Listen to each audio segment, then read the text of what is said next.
So my NBA play-in tournament bracket is off to a very, very bad start, guys. And what started with an onslaught of the Indiana Pacers absolutely destroying the Charlotte Hornets and ended with Jason Tatum literally putting the team on his back and beating the Washington Wizards. It's safe to say that if my actual NBA playoff bracket, which I will release later this week, is any indication, we're going to end up probably like the Hawks versus the Mavericks in the NBA Finals, which honestly, you know, Trae Young versus Luka Doncic as far as like first championship. Sign me up for that. Beep. Yo, what's going on, guys? Crispy Flakes here. So for today's video, we are going to be talking about some moves that the Charlotte Hornets must make this NBA offseason to just continue to become a competitive and a better team over time. Now, before we get going on this video, remember, man, for every 100 likes this video gets, I will do one push-up in my next video. I did not check to see what my other one got yet. Probably somewhere around like 17 to 2,000 likes or something like that, man. So I will do those at the end of this video. But yes, so the Charlotte Hornets, I think there's a lot of positive things to take out of the team this season. Before we get going on the moves that they should make, we got to talk about what they already have, because this roster is just loaded with a ton of really young and fantastic talent out there, man. So let's start off with the leading scorer of the team. That is Scary Terry Rozier. This guy, I think, is a fantastic basketball player. When he originally got his contract, it was worth like $50 million or something like that. A lot of people roasted him, but, you know, this season he was like top 5 in NBA three-pointers made, and just really appeared to be a go-to scorer, a beacon of consistency, averaged about 20 points per game, 4 assists. I love his game, man. There's no reason if I was the Charlotte Hornets to look to trade him away unless there was some sort of blockbuster deal out there, but I think he's here to stay. Next up was last year's free agent signing, and that is Gordon Hayward, who did play 44 games on the season. He was good when he did play, but that obviously is always the issue when it comes to Gordon. It's like, is he going to play and just how much? And when you give him the type of contract he was given, which I believe was around like $30 million, you need him playing more games out there. So hopefully, you know, next season is a healthy season, but based off the track record, I'm not too sure, man. Like I said, when he does play, he was looking like, you know, Utah Jazz Gordon Hayward at times, averaging 20 points, 6 rebounds, and 4 assists per game for this young Charlotte Hornets team. He's the type of player that they needed, and you could really see in that Pacers game, he was the type of player they really missed. Just a nice veteran that knows how to get things done out there. So we'll see what happens with him, man. And then next up, we have, in my opinion, the Rookie of the Year. I'm sorry, Anthony Edwards fans. I love Ant-Man's game, but I have LaMelo Ball as Rookie of the Year. You know, with LaMelo, he was drafted with a lot of question marks around him. I think he answered a lot of those question marks. Yes, at times this season, he did absolutely look like a rookie point guard that needs to work on efficiency and decision-making. But other times, you saw the potential of the future superstar that we know he could and probably will end up being. Now, in the Pacers game, yes, he did look like a rookie. It was not a very good game. But that's just all about growing as a basketball player. Rarely do you see guys come to the NBA and just take over right away. LaMelo Ball, you know, take your time with him. If your opinion changed on him based off one game, then shame on you, man. He's a great point guard. He's going to be a great point guard, and he's going to be around for a very, very long time, probably with this Hornets team. And then you get to some other guys. You know, you got PJ Washington. I actually really like PJ Washington at the 4 spot. You know, he can shoot the 3 ball, but also he's like top 10 in the NBA in shot blocks on the season. So he brings some great defense to that spot too. Overall, he's just like the type of like role player you want out there. Spot up 3-point shooter. Has some athleticism to him. So PJ Washington, definitely keep him around. Miles Bridges, you know, I think efficiency is kind of a question with Miles Bridges, but based off of how the season ended, yes, they lost. They are like a 6 or 7 game lose streak to end the season, but in that time, like, Miles Bridges was getting his numbers, which can be a good thing or a bad thing. It shows potential, but you got to be able to also put up numbers while, you know, actually winning games, right? But you see the potential with Miles Bridges. It's one of those cases where it's like, it's about damn time, but it's not like he's extremely old anyway. He is only 22. He seems like he's been in the NBA for a while now, but overall, he'll be completely fine. So those are my guys right there where I'm just like, yes, like keep those guys. I guess also I want to toss him Malik Monk. I just think he's proven himself this season a lot more, and he's proven to have another opportunity on this team. So those are the core of the team that I just absolutely love. Now there's some other guys too that we got to talk about, and some decisions to absolutely be made. So I think the first thing that we all agree on that needs to be addressed is the center position. Cody Zeller, Bismack Biyombo. Those are fine centers. They're average centers. Unfortunately, the way the center position is played today, average and fine just simply is not enough, man. I mean, the way, you know, you got Joel Embiid switching up the game, Nikola Jokic, what Rudy Gobert brings on defense, Bam Adebayo, to name a few of the great centers out there. Just like, and then you see like Cody Zeller. On this season, Zeller averaged 9.7 rebounds, and he's not really much of a shot blocker. pretty efficient on the inside, but in my opinion, Cody Zeller is, for the rest of his career, a backup center. If you have him as a backup, that's great. Like, he can play that role. Or you need to have like a Montrezl Harrell or a Chris Boucher coming off your bench to allow a guy like Cody Zeller to start. Now, I think that Bismack Biyombo actually did start a lot of the season. On the season, he did start about 36 games, so it was kind of split there for the most part, with Bismack getting most of it out there. But I have a higher opinion on Zeller than I do Bismack Biyombo. Bismack does bring you some defense and rebounding, but nothing really to write home about. So how exactly do you address that center position? It's going to need to be done either via trade or free agency. As far as like drafting a center, I don't really think that's the answer, because you do have Vernon Carey on the team, who I think is, him being a good young center, he's somebody that I think can develop over time and just become like a defensive anchor, rebounding type of guy in the middle. So I wouldn't really go the route of drafting a young center. You already have a guy out there on your team. So I think one guy that I think fits on a lot of teams is Miles Turner, especially if the Pacers are looking to switch things up, which based off of how they played in the first play-in game, it's like, no, man, we're going to stick it out with this team. But, if they want to trade Miles Turner and go Sabonis at center and get a little bit more of a small ball team out there, then obviously the Hornets will want to be in play for him. As far as a trade available to do so, I mean, we all know that the Pacers were originally interested in Gordon Hayward, so if they're looking to get more of a healthy guy, although I guess Turner is having his own share of injuries this season, but, if you want to go for a center and go with the small forward, because you have guys like Miles Bridges out there who are really developing, it would allow for a guy like Gordon Hayward to be on the trade block, and then the Pacers, you got Gordon at the 3, TJ at the 4, and Sabonis at the 5 spot, which definitely is not a bad front court, to say the least. You can also go as far as maybe sign like a Rashawn Holmes, who's just like a good underrated center that I think would fit in pretty nicely with this team. It would definitely be a tier up from what they currently have, so that's a route you can go. If you want to take a chance on a guy, maybe you look at Marvin Bagley from the Sacramento Kings, who would need a change of pace out there. You could probably get him for relatively cheap based off of his, just injury history and stuff and not really doing too much.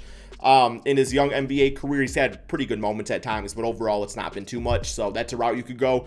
And then maybe a guy like an Andre Drummond. I would say Drummond probably like the last resort. He would actually be a nice guy to play off of LaMelo Ball as far as a big guy to dip things into, but we all know Drummond does not really lead to wins. But then again, this team has so much talent on it already. Drummond would not be like a main focus point of the offense, and maybe playing with Anthony Davis and LeBron James, maybe that improves the way that Drummond sees the game of basketball and plays the game of basketball. It can help out a very young Hornets team. Next up, as you guys noticed, who I did not talk about when we were talking about the roster and the core guys, Devontae Graham. I think the Devontae Graham situation needs to be addressed, and what makes Devontae Graham such a great point guard the past 2 seasons is that they paid him like a combined like $3 million between the 2 years. On the season, he is averaging 15 points, 5 assists per game. Pretty good efficiency from 3 at 38%. Overall field goal efficiency is not all that great, though, at about 36%. But I will say, I like Devontae Graham in the NBA. I think he definitely has a room for an NBA team.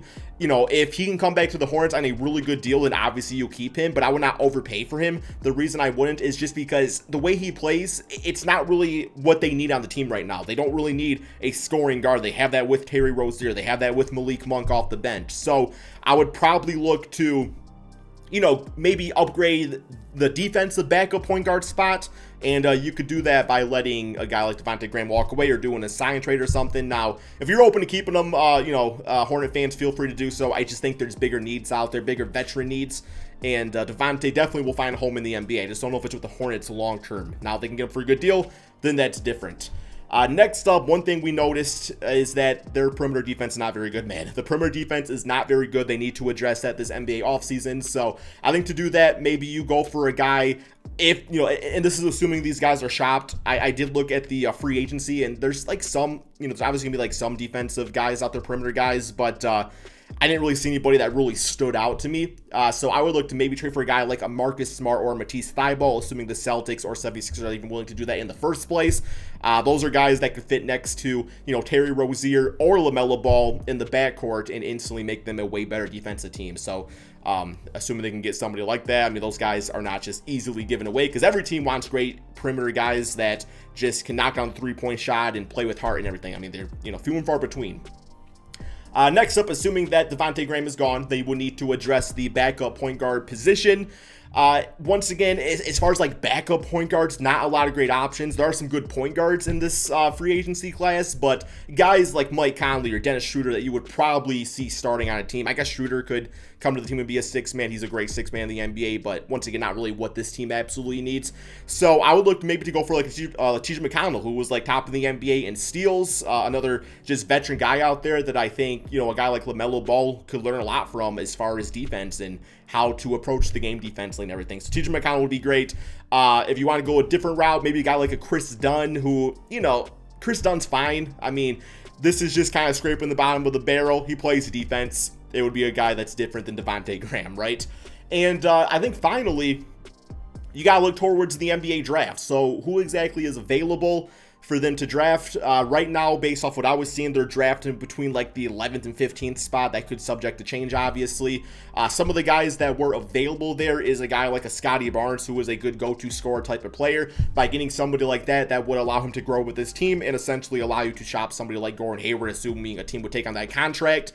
I think Miles Bridges would go into the starting small forward spot, and Scotty Barnes would take on that role of the backup forward off the bench. So he could be, you know, pretty decent. You got somebody like I believe Josh Giddey is how you pronounce it, who I was looking at some of his stats. Looks like he's just a good all-around triple-double type of beast, which definitely would be nice on any NBA team. Or maybe even like a Franz Wagner, who went to Michigan. I know a bit more about his game, just a very versatile type of guy that can handle the basketball, play some great defense. Yes, he was not great in the tournament, but that was one game in particular that he was really bad in, but very good defensive player. So maybe somebody like that. There was not really a lot of like good backup defensive oriented point guards that I saw that were available at that point, but I mean, if they can get like a Davion Mitchell or somebody like that, that would be absolutely perfect, man. But I think overall they are in a pretty good place. They have a good young roster. They have some great players, man. So, you know, I would say these few things right here would definitely address some of the issues that I had with the team this season. But when it comes down to it, man, it's going to come down to coaching. It's going to come down to these players, you know, putting in the work in practice, the off season, and coming into the next season ready to, you know, win some basketball games, right? And of course, staying healthy, man. So hopefully you guys all enjoyed this video. Be sure to drop that like, subscribe if you're new to the channel, and let me know in the comment section below what moves you think this team needs to make. I'm going to go ahead and do my push-ups. Okay, guys, so we do have about 23 push-ups to do today. So I guess today's message of the video, man, is motivation. I want to know in the comment section below, what type of things motivate you? Have that be fitness-wise or really just anything in general? For me, it's when people count me out before even giving me a chance, man. So often in my life, like I go to certain events or whatever, and today, prime example, man, I went to the gym to play some basketball, right? I was shooting around, and I was the only guy in the gym, man. There was like 11 of us. I was the only guy in the gym that did not get asked to play 5-on-5. So for me, that motivates me because, like, okay, like, what about my game? What about me was like, hey, we don't want to ask this guy to play. Maybe I have resting bitch face, man. That's my only explanation for it, because not the jump shot, baby. The jump shot was looking crispy. So, yeah, that type of stuff motivates me personally. Guys, let me know in the comment section below. But let's go ahead. Do these 23 push-ups. Yet again, like I said, man, we're all about form here. We're all about improving over time. You know, do your best and forget the rest. So I will be doing my incline push-ups again as I continue to perfect my form. 23 of them, so back arch like that. Gotta work on the elbow flaring. Let's get it, man, 23 of them. 1, 2, this feels way better using this table instead of my other one. 3, 4, 4, 5, 6, 7, 8, 9, 10, 11, 12, 13, 14, 15, 16, 17, 18, 19, 20, 21, 22, 23, man. And I don't think, yesterday I did like 10 at a time, then I stopped, man. I did 23 there in a row without stopping. So for me, you know, personal improvement, right, guys? That's what it's all about. Thank you so much for watching, man. Be sure to drop that like, subscribe if you're new to the channel, and peace out.